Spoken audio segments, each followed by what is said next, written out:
At the end of the 20th century, in a time when the world seemingly lives in peace, dark military experiments are taking place beneath the surface, covertly, quietly, under the patronage of shadow government organizations.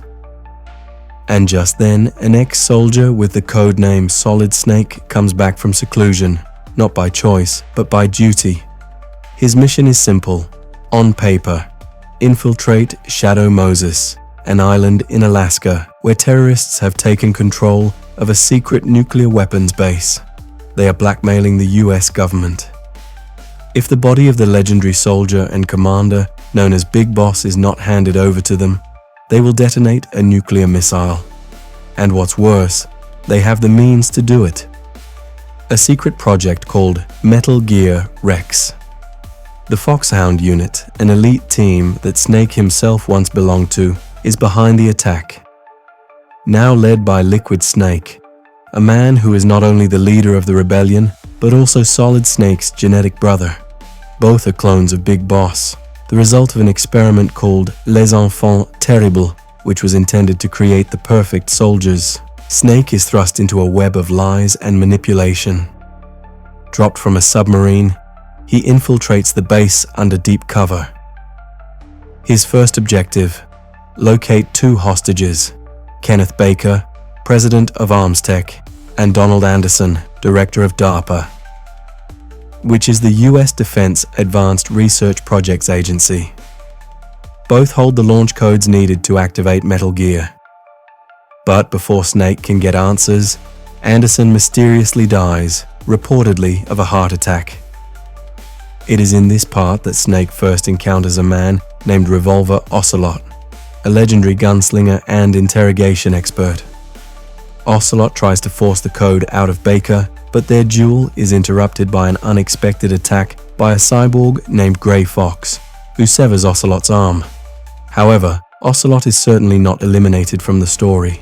Snake rescues Baker, who reveals to him that Metal Gear is real, a weapon capable of launching nuclear missiles from anywhere, and it's almost ready.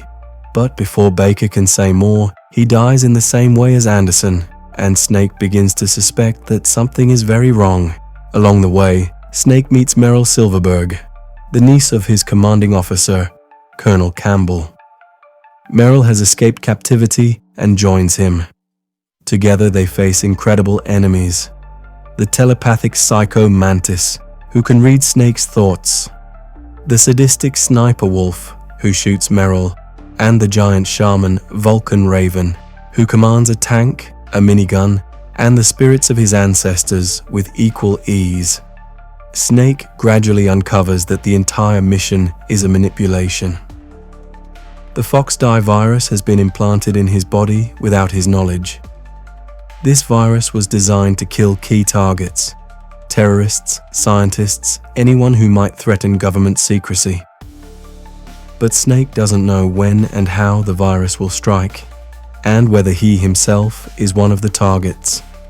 When he finally finds Dr. Hal Emmerich, also known as Otacon, the scientist who unknowingly helped develop Metal Gear Rex, he teams up with him. Otacon collapses under the weight of what he helped create, but he decides to help Snake. His knowledge of the system becomes the key to infiltration. The final confrontation comes when Liquid Snake, piloting Metal Gear Rex, reveals the entire truth. Both brothers are the result of genetic manipulation, but each in a different way. Liquid was led to believe that he was created to express Big Boss's recessive genetic traits, and as such was inferior to Solid Snake, who supposedly received Big Boss's dominant genes. As a result, Liquid harbored a strong grudge against both Solid and Big Boss, and wished to defeat Solid in combat, reclaim what he believed to be his birthright, and thereby prove his superiority. What follows is a brutal fight. Snake destroys Metal Gear with help from Otacon and its own onboard weapons. Liquid survives, and the two clash in a bare-handed fight atop the wreckage as the base collapses. Snake ultimately defeats Liquid, but doesn't kill him. Liquid dies on his own, struck down by the FOXDIE virus. Snake and Meryl, or Otacon, depending on the player's choices, escape the crumbling base in a jeep, as explosions consume it behind them. The ending brings a temporary victory, but many unanswered questions remain. Snake chooses to live not as a soldier, but as an ordinary man. He believes his time is limited, as FOXDIE could activate at any moment, and he knows his past will never truly let him go. After the credits, a hidden scene plays. We hear Ocelot speaking on the phone with an unknown man.